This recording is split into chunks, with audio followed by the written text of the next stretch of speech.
الحمد للہ رب العالمین والصلاة والسلام علی سید المرسلین اما بعد فاعوذ باللہ من الشیطان الرجیم بسم اللہ الرحمن الرحیم الصلاة والسلام علیک یا رسول اللہ وعلی آلک واصحابک یا حبیب اللہ الصلاة والسلام علیک یا نبی اللہ وعلی آلک واصحابک یا نور اللہ۔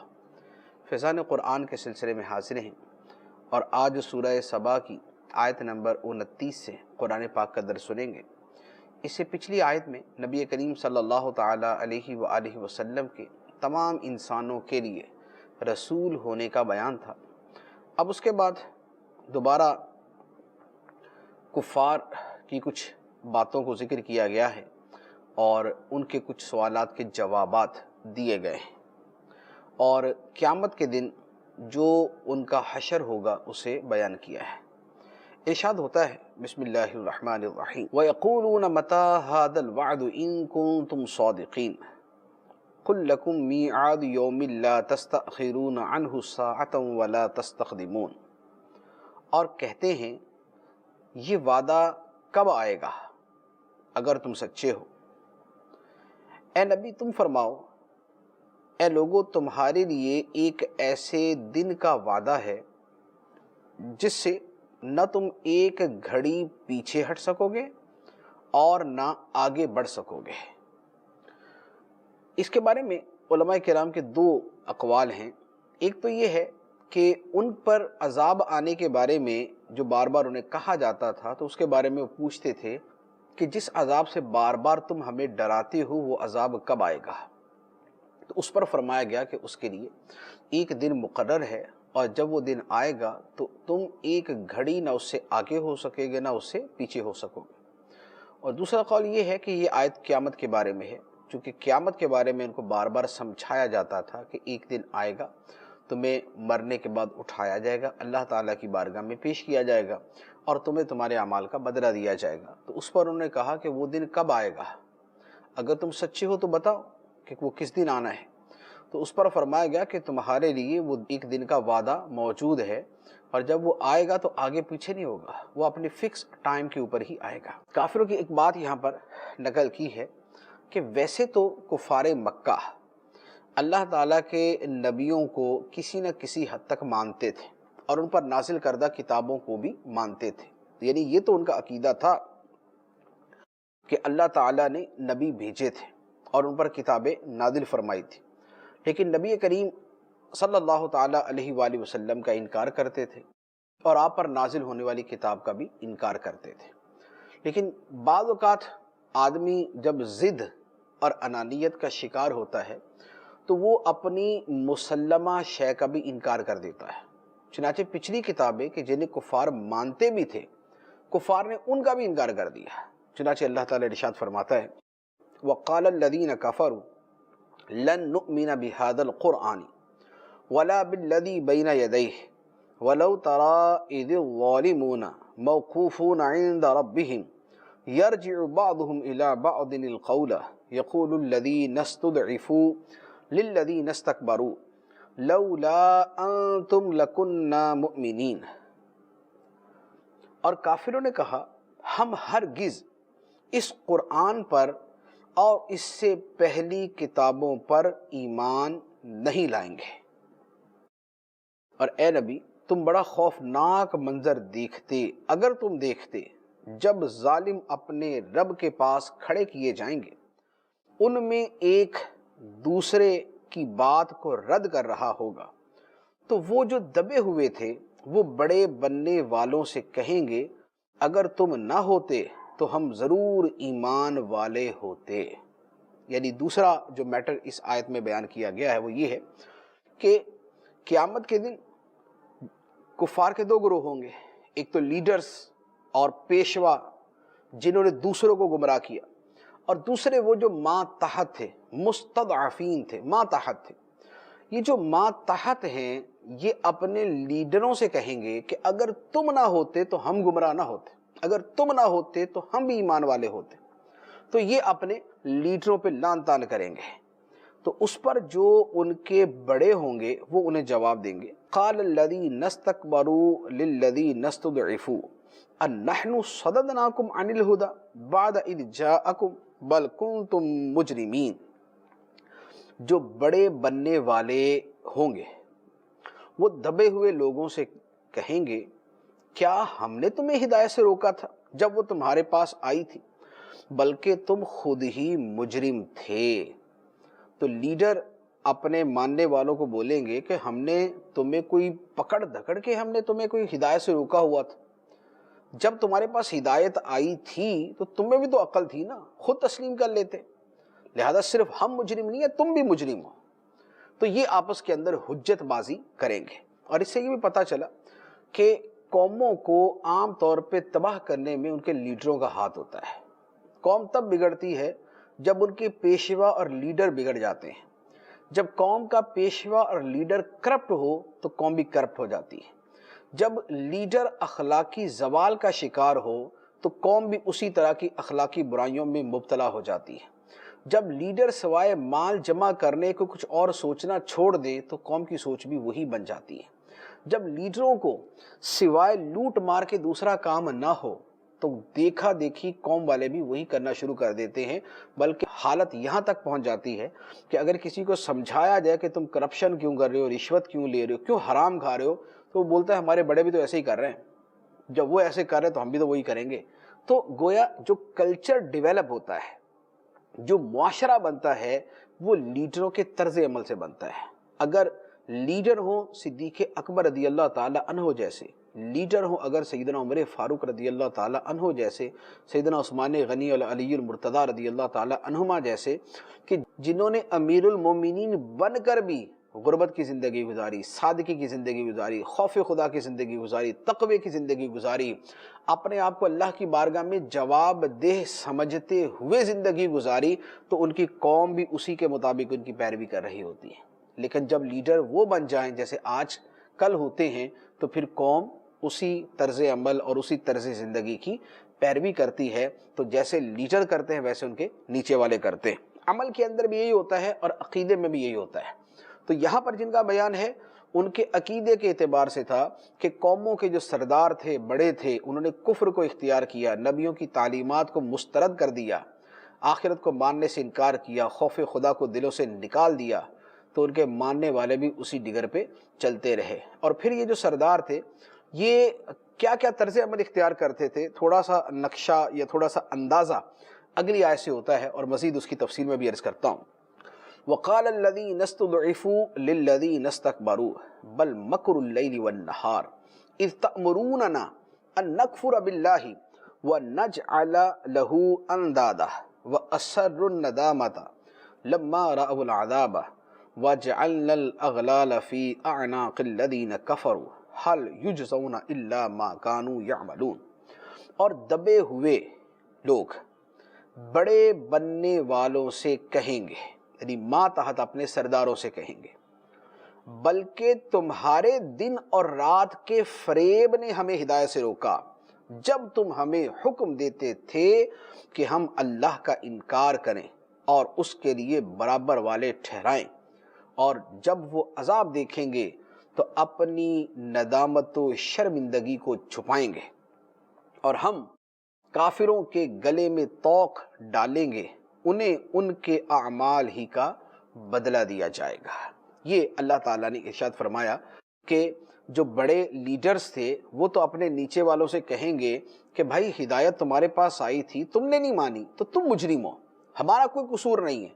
تو اس پر اس دن پھر وہ جی حضوری نہیں ہوگی کہ ماتحت اپنے سردار، اپنے پیشوا، اپنے لیڈر کی ہر بات کے اوپر جی سر جی سر جی سر، اس دن یہ نہیں ہوگا۔ اس دن تو وہ بھی عذاب میں ہے، وہ بھی عذاب میں ہیں، تو اس دن کوئی سرداری نہیں چلے گی۔ پھر اس دن جو نیچے والے لوگ ہیں، جو ماتحت تھے، جو پیروی کرنے والے تھے، اس دن وہ کھل کے اپنے لیڈروں کے خلاف بولیں گے اور ان سے کہیں گے کہ تم کہتے ہو کہ ہم مجرم تھے، تمہارا مکر و فریب تھا، تمہارا دھوکہ تھا، تمہاری ہمیں جو ہے وہ غلط گائیڈنگ تھی، تم نے ہمیں مس گائیڈ کیا، تم نے ہمیں گمراہ کیا، تمہارے فریب تھے، تمہارا ورگلانا تھا، جس کی وجہ سے ہم نے اللہ کا انکار کیا اور ہم نے شرک کیا۔ یہ تم تھے جو ہمیں نتنی پٹیاں بڑھاتے تھے، یہ تم تھے جو ہمیں خدا کے انکار پہ مجبور کرتے تھے، یہ تم تھے جو ہمیں دھوکے میں رکھتے تھے۔ ہم تو ان پڑھ لوگ تھے، ہم تو بیوقوف لوگ تھے، تم پڑھے لکھے تھے، تم سمجھدار تھے، تم نے اپنی ذہانت کو اپنے مقاصد اور اپنے مفادات کے لیے استعمال کیا، اپنا بھی بیڑا غرق کیا، ہمیں بھی تباہ کر دیا۔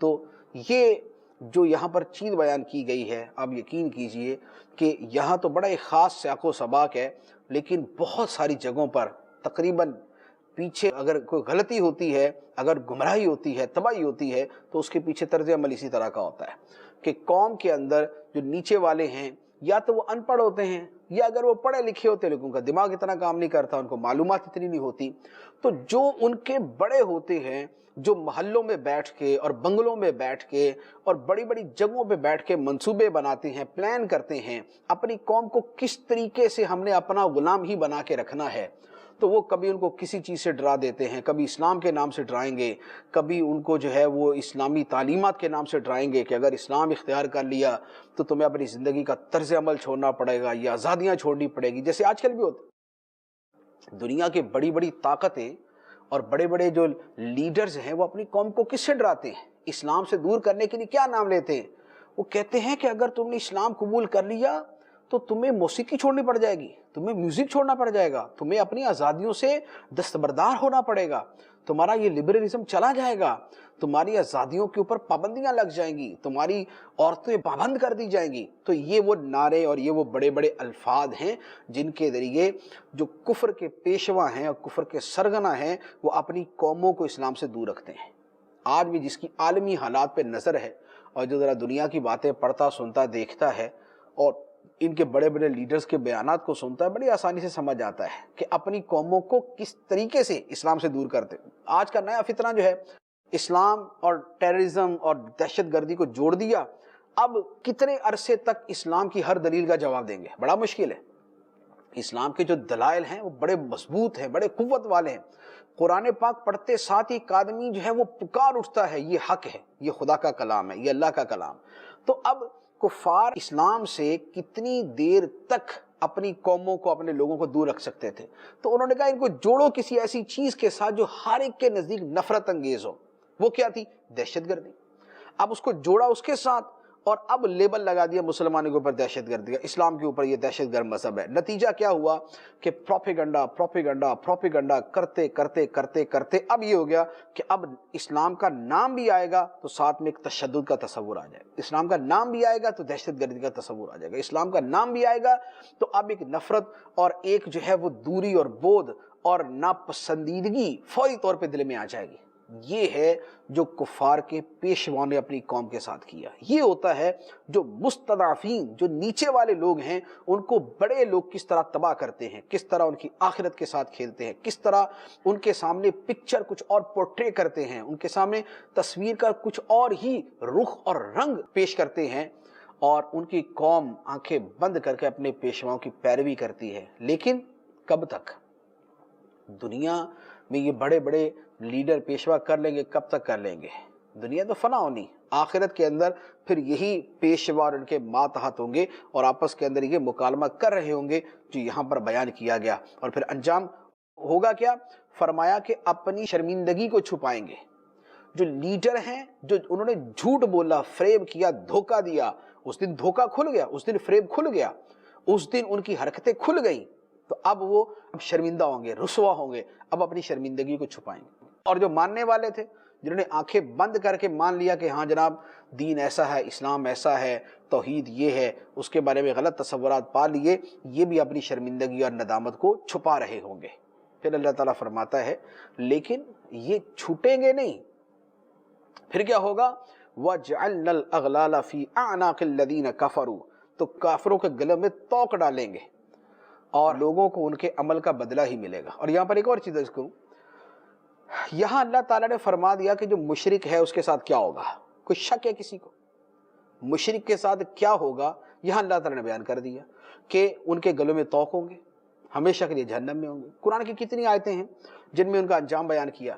اب اس کے ہوتے ہوئے اگر کوئی شخص یہ بولے کہ ہم نہیں کسی کی جنت جہنم کا فیصلہ کر سکتے، ہم کسی کی جنت جہنم کا فیصلہ نہیں کر سکتے، اللہ تعالیٰ کرے گا، تو بھائی اللہ تعالیٰ نے تو کر دیا نا، اللہ تعالیٰ نے تو فیصلہ کر دیا، بتا دیا کہ ایمان والے، اسلام والے یہ ہیں جنتی، یہ ہیں نجات پانے والے، اللہ کے نزدیک دین صرف اسلام ہے، شرک اللہ کے نزدیک مردود ہے، مطعون ہے، ملعون ہے۔ لیکن یہاں پر کھلے عام کہا جا رہا ہے کہ جناب جنت جہنم کا فیصلہ ہم نے نہیں کرنا، اللہ تعالیٰ نے کرنا ہے۔ تو بھائی اللہ تعالیٰ نہیں کرنا ہے، لیکن اللہ تعالیٰ نے تو کر دیا نا، بتا دیا کہ جنت کس کے لیے، جہنم کس کے لیے، کافروں کے لیے کیا، مسلمانوں کے لیے کیا ہے، کس کا دین اللہ کی بارگاہ میں قبول ہے، کس کا دین قبول نہیں ہے۔ تو فیصلہ تو یقیناً ہم نہیں کر رہے، لیکن خدا کے فیصلے کو تو ماننا ہے یا نہیں ماننا؟ جو اللہ تعالیٰ نے قرآن میں کر دیا اس کو تو مانیں گے یا اس سے بھی جاتے رہیں گے معاذ اللہ؟ تو یہ جو ایک آج کل دھوکہ بازی اور فراڈ اور جھوٹ اور نہ جانے کیا کیا چیزیں جو ہے وہ ملمہ کاری کر کے، جملوں کی بناوٹ کر کے لوگوں کو جو ہے وہ مس گائیڈ کیا جا رہا ہے، اللہ تعالیٰ اس کا حساب لے گا۔ اللہ تعالیٰ اس کے بارے میں پوچھے گا کہ میرے دین کو یوں تم لوگوں نے بدلا، اس کی تعلیمات کو یوں جو ہے اس کو جو ہے وہ مس انٹرپریٹ کیا، اس کی غلط تعبیرات لوگوں کے سامنے بیان کی۔ تو جو کافروں کا انجام ہونا ہے وہ اللہ تعالیٰ نے یہاں پر بیان کر دیا۔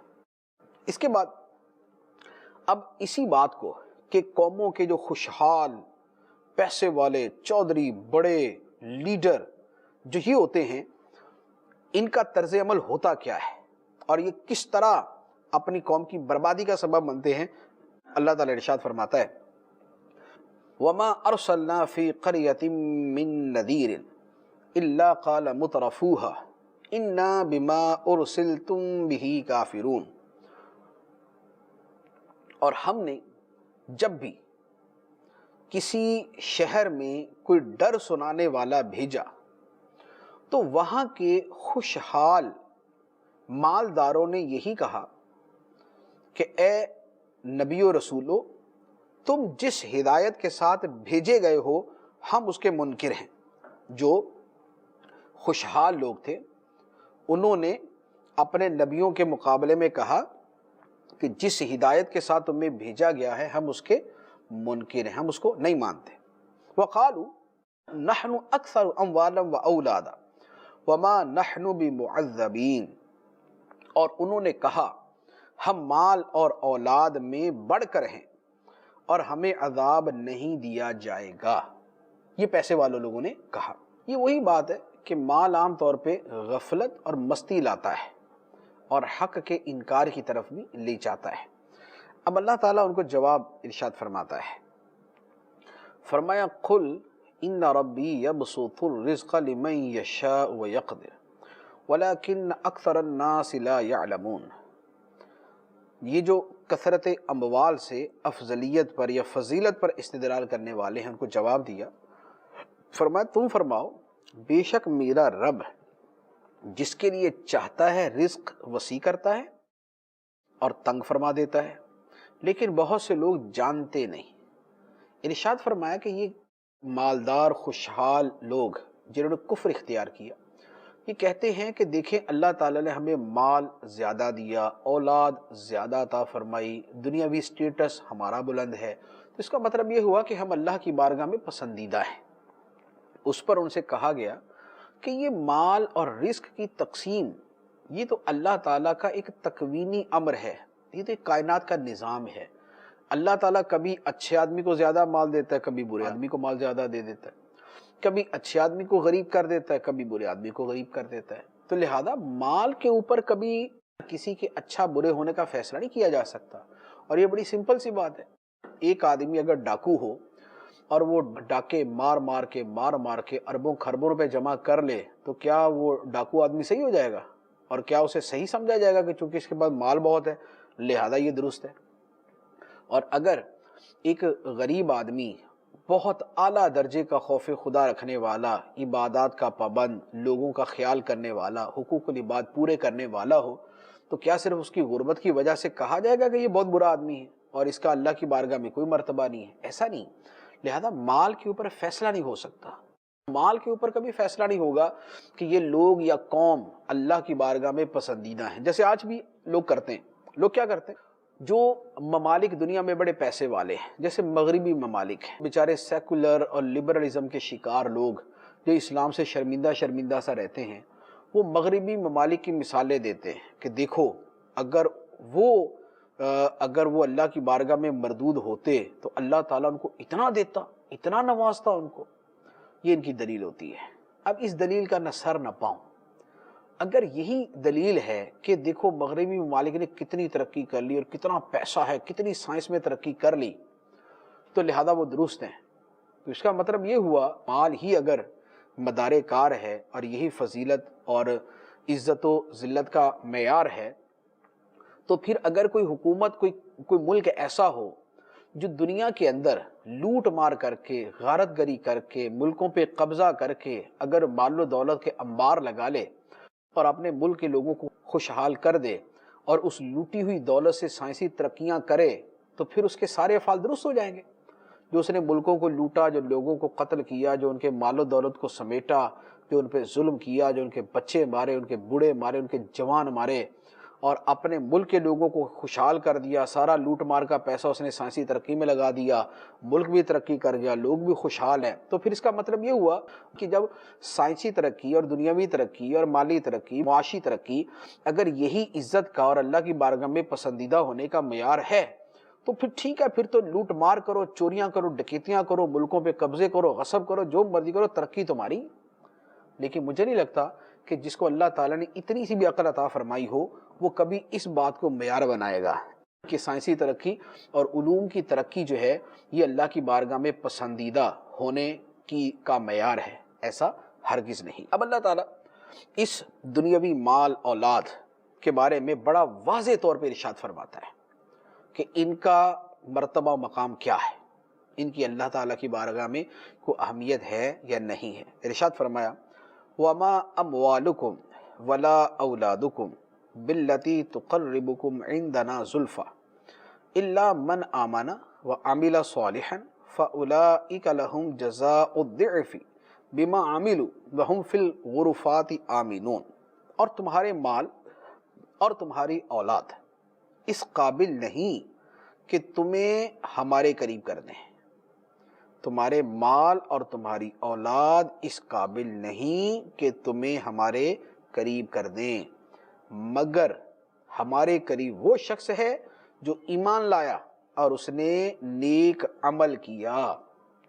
ان لوگوں کے لیے ان کے اعمال کے بدلے میں کئی گنا جزا ہے، اور وہ جنت کے بالا خانوں میں امن اور چین سے ہوں گے. تو فرمایا کہ حقیقت یہ ہے کہ تمہارے مال اور تمہارے اولاد کی ایک حیثیت ہی نہیں ہے کہ ہم تمہیں ہمارے قریب کر دیں، تمہیں ہمارے قریب کر دیں، ایسا نہیں ہوگا. ہاں، ہمارا قرب جو ملے گا وہ دو چیزوں سے ہے. نمبر ایک ایمان، اور نمبر دو اچھا عمل. جس کا ایمان اور کردار اچھا ہے وہ ہمارے قریب ہے. زیادہ مال والا نہیں، زیادہ اولاد والا نہیں. ان دونوں چیزوں کا بذات خود قرب الہی کے اندر کوئی عمل دخل نہیں.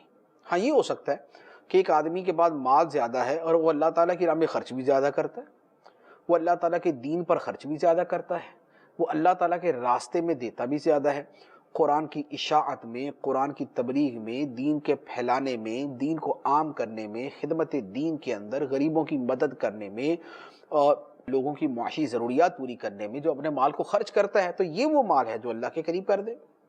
اسی طرح اولاد ہے تو صرف ایک آدمی کے اگر 10 بیٹے ہو جائیں تو وہ کیا اس کی بنسبت زیادہ اللہ تعالیٰ کے قریب ہے کہ جس کا ایک بیٹا ہے؟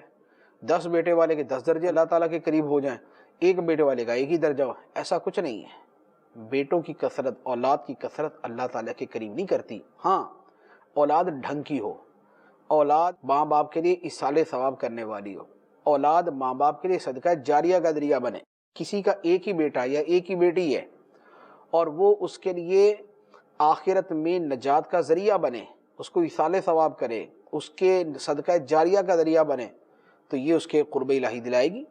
اور دوسرے کے 10 بیٹے ہوں اور 10 کے 10 نکھٹو اور نکمے اور ہیں پرلے درجے کے آوارہ عیاش، باپ ماں باپ مر گئے پتہ ہی کوئی نہیں، نہ ان کے لیے کوئی صالح ثواب، نہ کوئی ایسی تربیت کے عمل کرے تو ان کو ثواب پہنچے، تو یہ 10 کے 10 یہ اللہ تعالیٰ کا قرب نہیں دلائیں گے.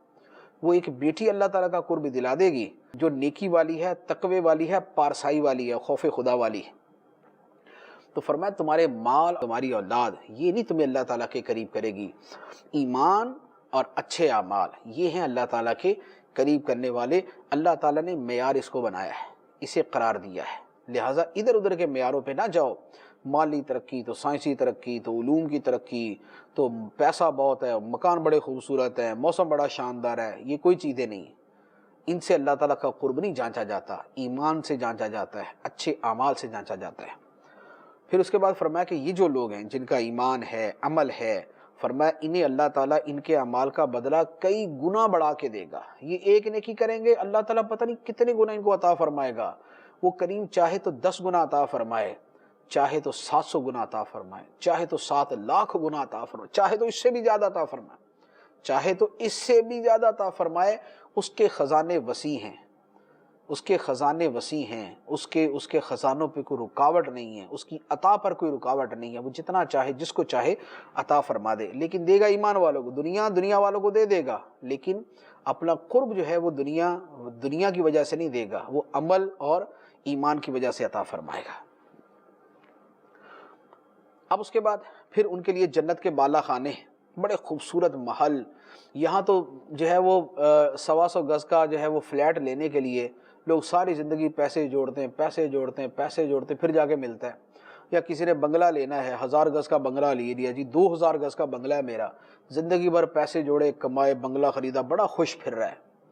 لیکن آخرت سبحان اللہ، جنت سبحان اللہ، جنت کا یہ حال ہے کہ جہاں پر ایک چھوٹی سی اس کی جگہ، جس کو کہتے ہیں نا کوڑا رکھنے کی جگہ، چھوٹی سی جگہ اس کی، وہ جو اس کی چھوٹی سی جگہ ہے وہ ساری دنیا سے زیادہ قیمتی ہے۔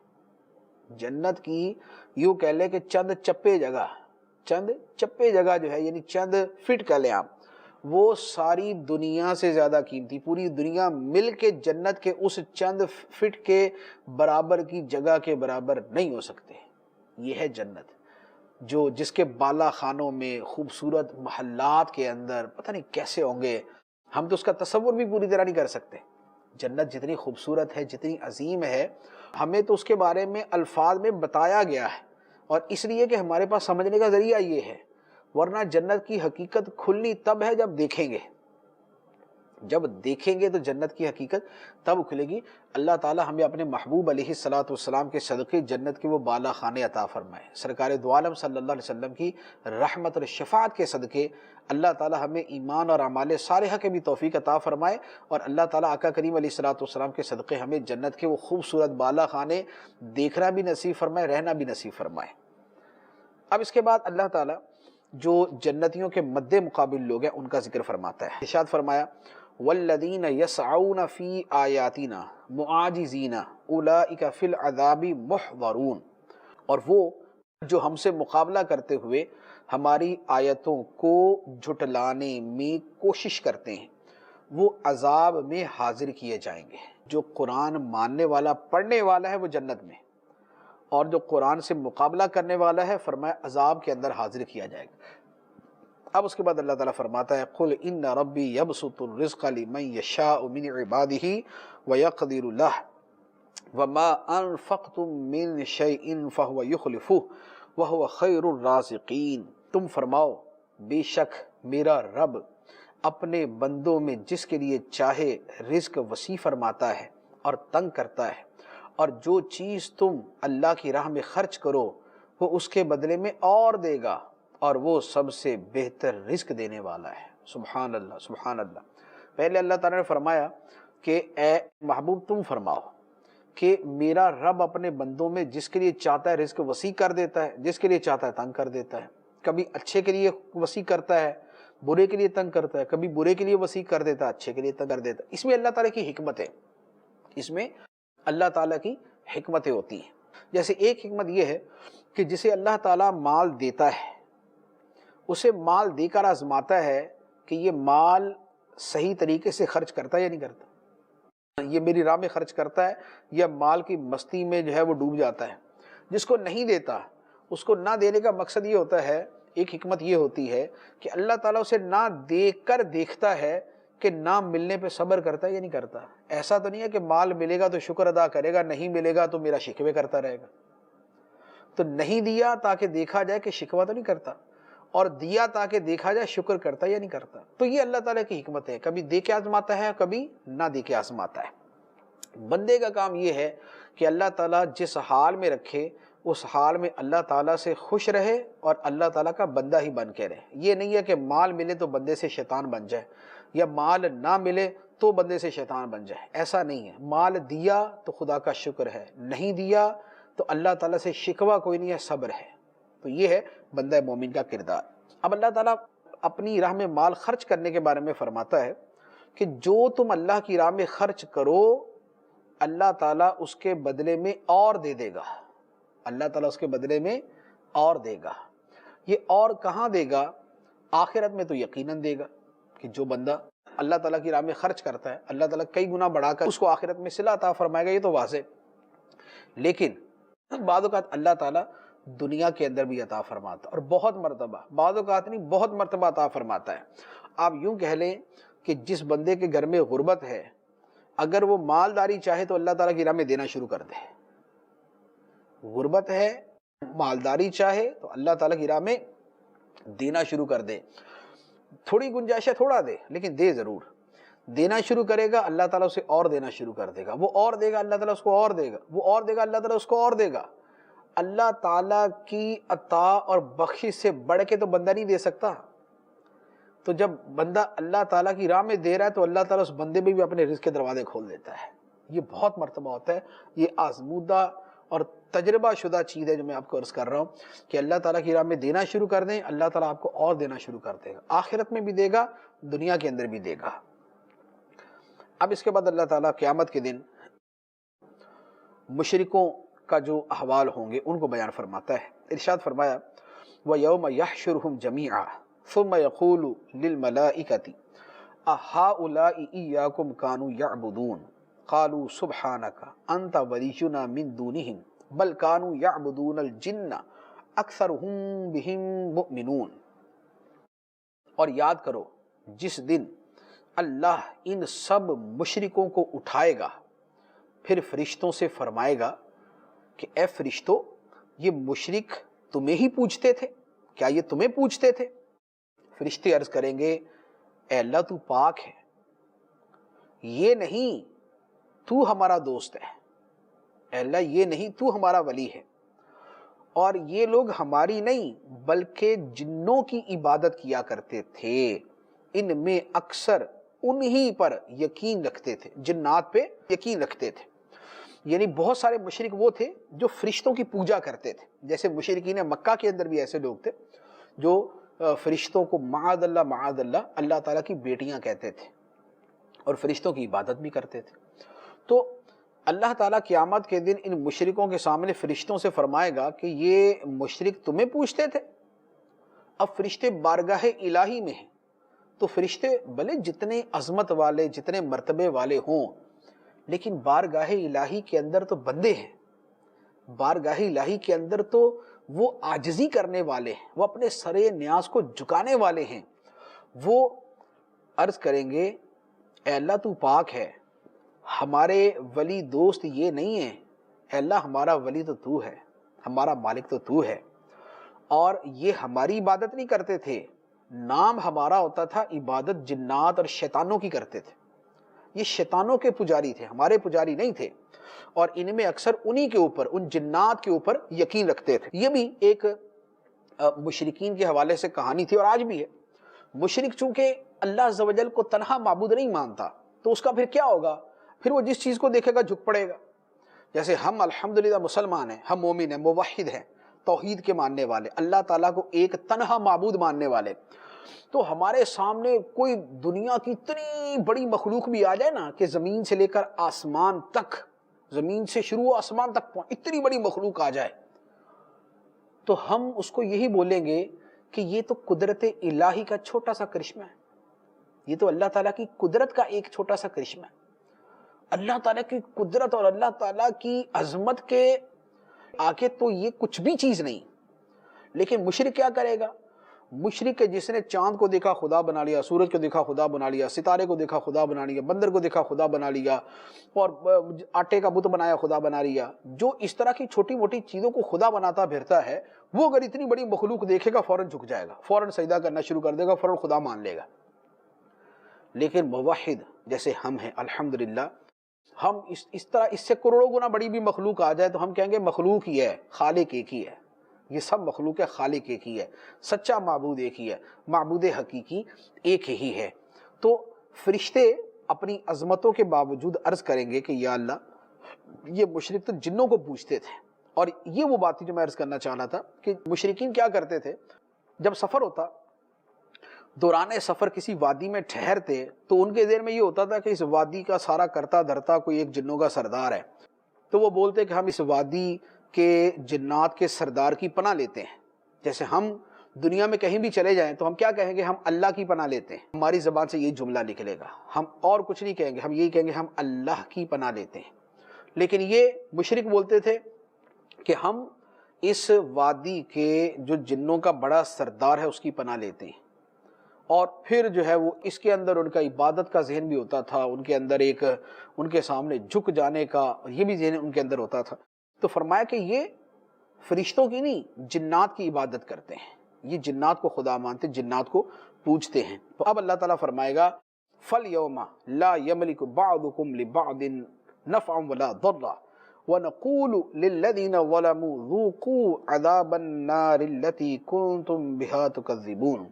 تو آج تم میں سے کوئی دوسرے کے لیے کسی نفع اور نقصان کا مالک نہیں ہے، اور ہم ظالموں سے فرمائیں گے اس آگ کا عذاب چکھو جسے تم جھٹلاتے تھے۔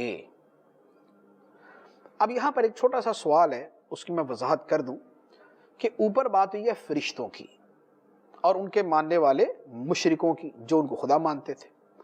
اللہ تعالیٰ فرماتا ہے کہ آج تم میں کوئی دوسرے کے لیے کسی نفع اور کسی نقصان کا مالک نہیں۔ تو اس کا مطلب یہ ہوا کہ فرشتے جو اتنی عظیم مخلوق ہیں وہ بھی نفع نقصان کے مالک نہیں، اس کا بظاہر مطلب یہ ہوا۔ لیکن اس کا حقیقی جو مطلب ہے وہ میں عرض کر دیتا ہوں تاکہ جو غلط مفہوم لیا جائے گا اس کی اصلاح ہو جائے۔ وہ یہ ہے کہ جن کی بات ہو رہی ہے، جن کو نفع پہنچانا ہے، وہ کون ہے؟ وہ تو ہیں مشرک۔ تو گویا یہ فرمایا کہ مشرک کے لیے فرشتے کسی نفع نقصان کے مالک نہیں۔ مسلمانوں کی بات نہیں ہو رہی یہاں پر کہ مسلمانوں کو بھی نفع نہیں ہوگا، یہ نہیں ہوا، مشرکوں کی بات ہو رہی ہے، جنات کی پوجا کرنے والے، فرشتوں کو معبود ماننے والوں کی بات ہو رہی ہے، تو ان کو واقعی کوئی نفع نہیں پہنچے گا۔